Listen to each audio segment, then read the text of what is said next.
Hipótesis. Una vez formulado el problema o el sistema problemático, procedemos a la formulación de la hipótesis. Empecemos viendo a lo que es una hipótesis factual.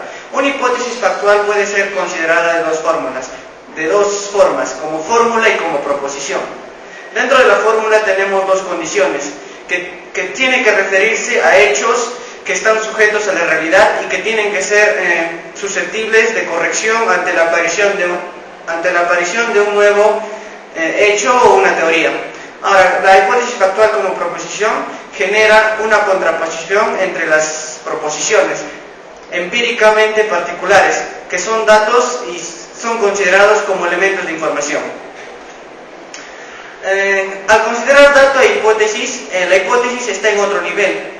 Podemos considerar que el dato está en un nivel mucho más inferior que lo que es la hipótesis en sí. Consideramos al dato como una información empírico singular, que puede provenir de la experiencia efectiva, tanto de la práctica como de la rutina, tanto también de la evidencia y lo que es conocer el mundo objetivo.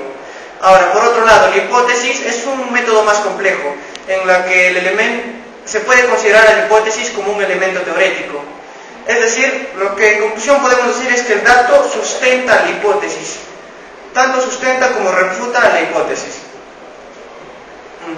La hipótesis, como les estaba diciendo, guía y justifica a través de procesamientos o procedimientos lo que es en sí el proceso de investigación. La hipótesis es considerada como un centro de actividad cognitiva de los seres humanos. Ahora, por otra parte, los datos son cuerpo de presupuestos, ya sean guiados por hipótesis rectoras o por interpretaciones de datos, ambos con el objetivo de producir y contrastar ulteriores hipótesis o hipótesis de diagnóstico.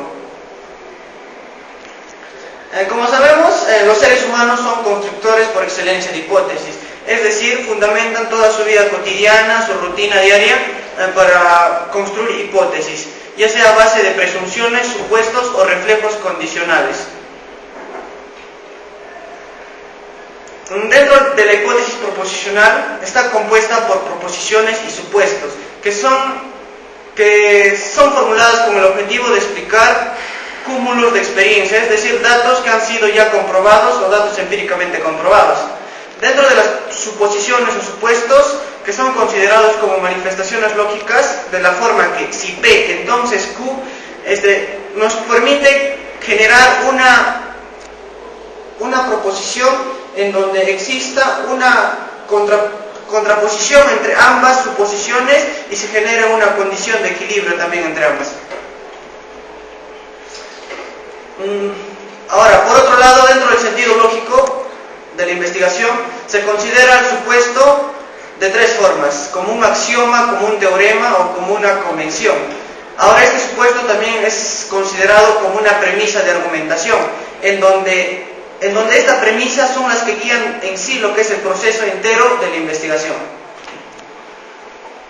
Los axiomas son considerados presupuestos: supuestos básicos, supuestos condicionales.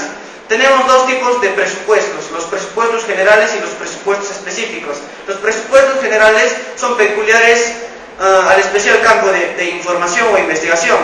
Por otro lado, los presupuestos específicos pertenecen al mismo campo de investigación y constituyen el trasfondo inmediato y peculiar de lo que es la investigación.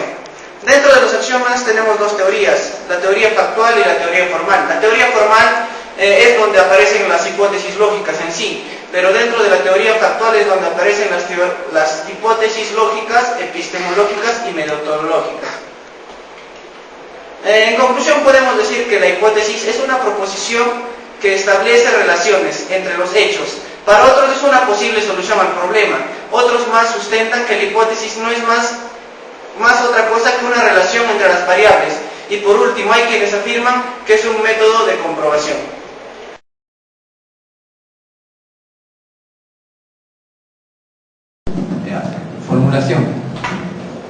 Formulación de la hipótesis. Las hipótesis son conjeturas formuladas para dar razón de hechos, sean estos ya conocidos por experiencia o no lo sean. Un ejemplo para poder formular una hipótesis sería lo que todos ya sabemos, el ejemplo de un un lápiz o un pedazo de madera dentro de un vaso de agua. Normalmente parece como si estuviera quebrado. Nuestra primera formulación de la hipótesis sería de que fuera una ilusión. La segunda sería de que realmente estuviese quebrado. Y la tercera, y ya más conocida por todos, sería de un fenómeno físico, ¿no? Ya. Ahora, las características para poder formular una hipótesis o los requisitos es que tiene que ser fundamentada, o el primer paso, la fundamentación. O sea, tiene que estar relacionada con los saberes previos. Luego, la contrastabilidad, tiene que llegar a someterse a prueba, tiene que existir una medida para que pueda ser veraz o falsa. Y la tercera, que es comprobable, o sea, tiene que llegar a ser veraz. Forma y contenido. La forma y contenido, es posible clasificar las hipótesis científicas desde varios puntos de vista. Serán especialmente útiles para nuestro fin las clasificaciones desde los puntos de vista de la forma, clasificación sintáctica o la semántica, y el estatus cognitivo, que es la epistemológica. Formalmente sintáctica, las hipótesis pueden clasificarse de acuerdo a varias características, principalmente a su estructura de sus predicados. Veamos una de las tres principales. Las hipótesis especificables son aquellas de las cuales pueden derivarse proposiciones singulares por simple sustentación de variables o constantes. O las hipótesis condicionalmente especificables, aquellas que pueden aplicarse a casos individuales, solo tras adecuadas operaciones formales o semánticas. Y por último, las hipótesis inespecificables, nos permiten inferir proposiciones.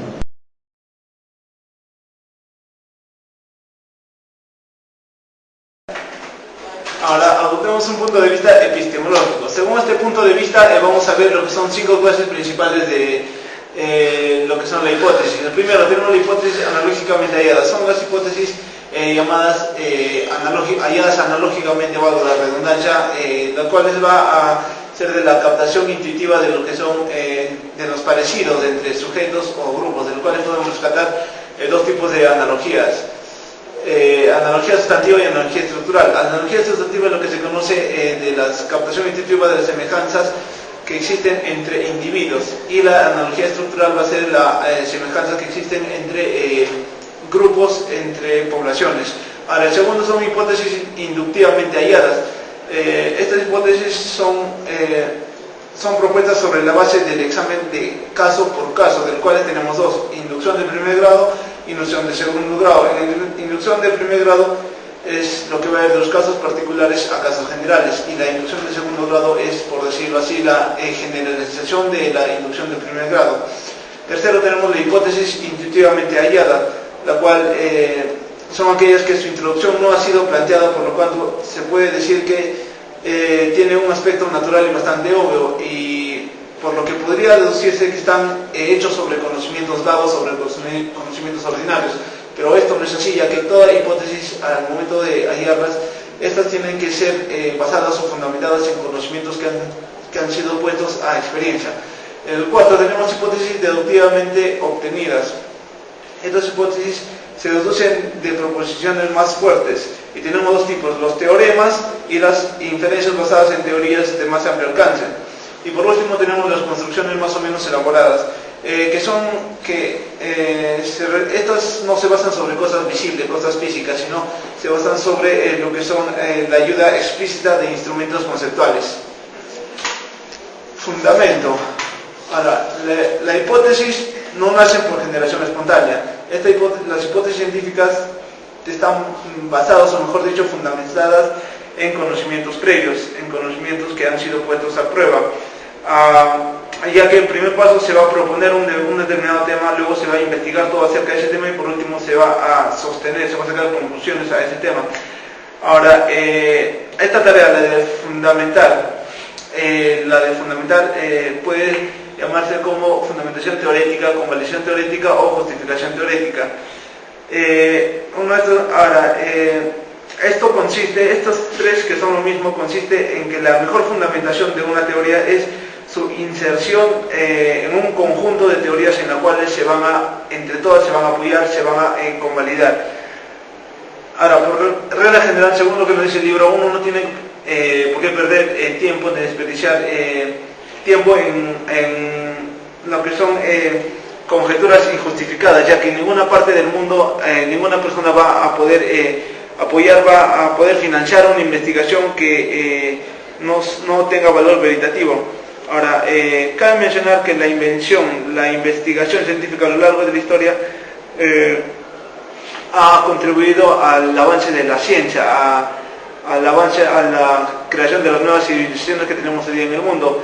Debido a eso se podría decir que la exigencia de la fundamentación tiene dos caras, por decirlo así. Uno, en una cara nos defiende de los conocimientos extravagantes, de los conocimientos erróneos, y por la otra cara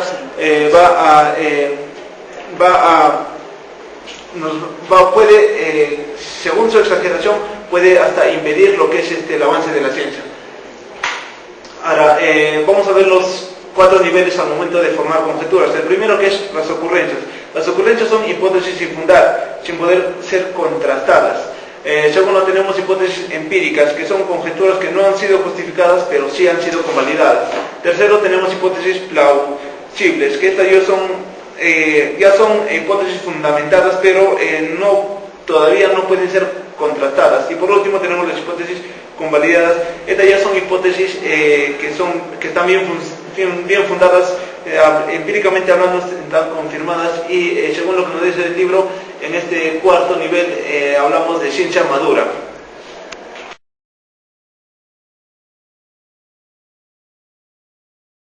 Contrastabilidad.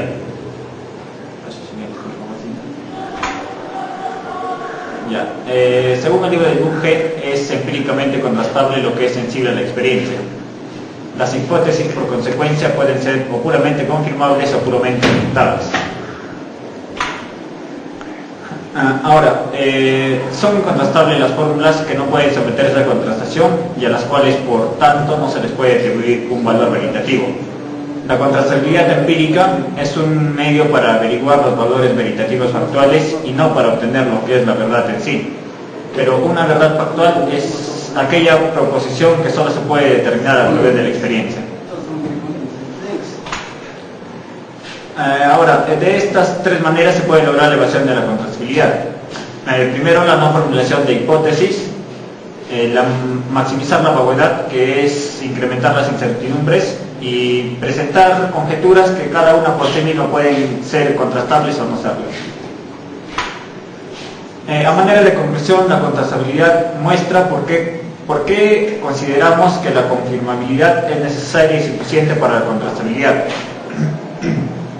Pero si una hipótesis es irrefutable o casi irrefutable, consideraremos que tiene una contrastabilidad más débil que la de las hipótesis que son refutables, además de confirmables. Además de que establecemos un criterio amplio de contrastabilidad según el cual toda hipótesis, que no necesariamente es una fórmula, tiene que ser por consiguiente confirmable y contrastable. Requisitos.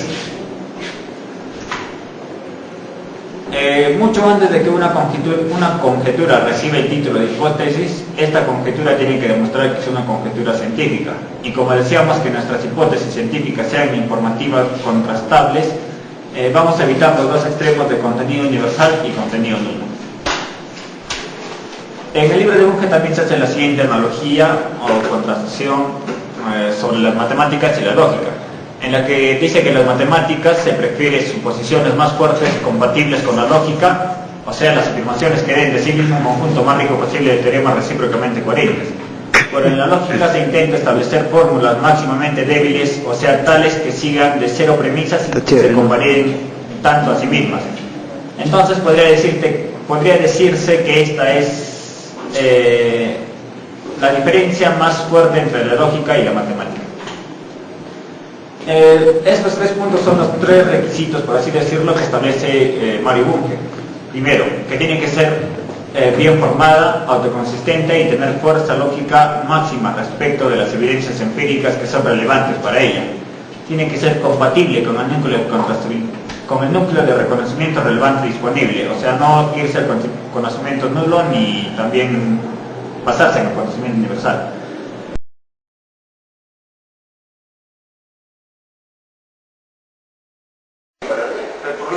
calcula por saberes previos o por un esquema, ya sea hipotético o de datos. Bueno, en el conjunto de datos, mientras más se relacionen con la hipótesis va a ser más segura. Mientras más compleja sea, la hipótesis se acerca al 100%.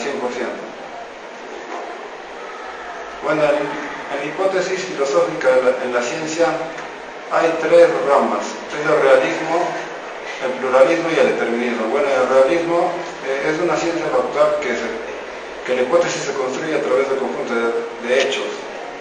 El pluralismo es más sintético, se basa en la realidad pero a través de niveles, de subdivisiones, y es más específico. El determinismo.